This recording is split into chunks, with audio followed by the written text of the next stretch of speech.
एक आतंकवादी बंदूक उठाता है, हजारों मासूमों की जान ले लेता है।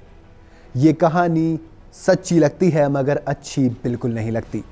वही आतंकवादी बंदूक छोड़ता है, हाथ में तिरंगा लेता है, उसे पूरी शान से लहराता है। कहानी सच्ची लगे या ना लगे पर अच्छी बहुत लगती है। और आज ऐसी ही कहानी आपको असद बताएगा, तो चलिए शुरू करते हैं।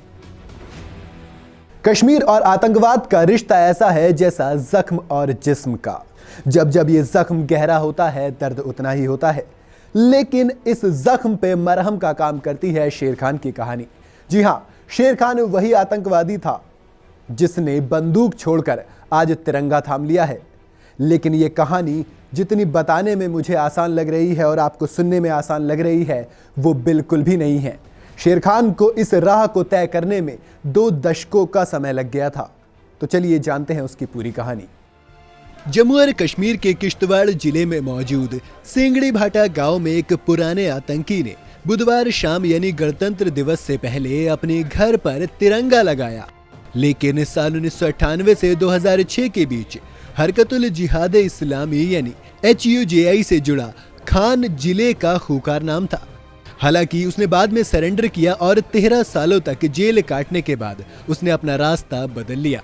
शेर खान ने बताया, जब मैं 20 साल का था तो मुझे पाकिस्तानी आतंकवादियों ने अगवा कर लिया और तब उन्होंने मुझे अपने रैंक में शामिल कर लिया था।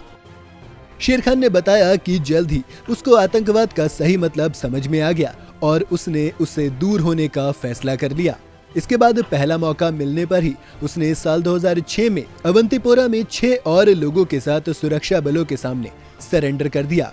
शेर खान आतंकवादी के रूप में अपने पुराने दिनों पर पछतावा करते हुए ये बताता है कि इससे न सिर्फ उसकी जिंदगी बर्बाद हुई बल्कि उसके परिवार को भी इसने तबाह कर दिया। उसने बताया कि उसने शाहीना से तब शादी की थी जब वो आतंकवादी था और आतंकवाद की वजह से ही उसका बेटा 8वीं क्लास के बाद स्कूल से बाहर हो गया तो उसकी बेटी सुमैया ने 6ठी क्लास के बाद पढ़ाई छोड़ दी। हालांकि उसकी सबसे छोटी बेटी खलीफा बानो 10वीं क्लास में पढ़ रही है।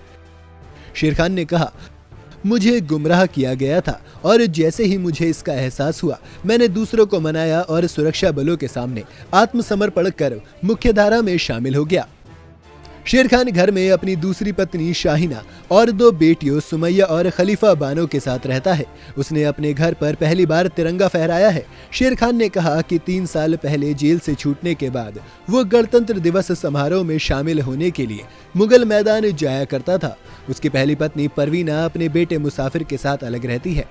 इस कहानी को सुनने के बाद मैं तो सिर्फ इतनी ही उम्मीद कर सकता हूं कि मैं ऐसी कहानी आपको रोज सुनाऊं। अगर आपको भी सुननी है तो आप मुझे बता सकते हैं।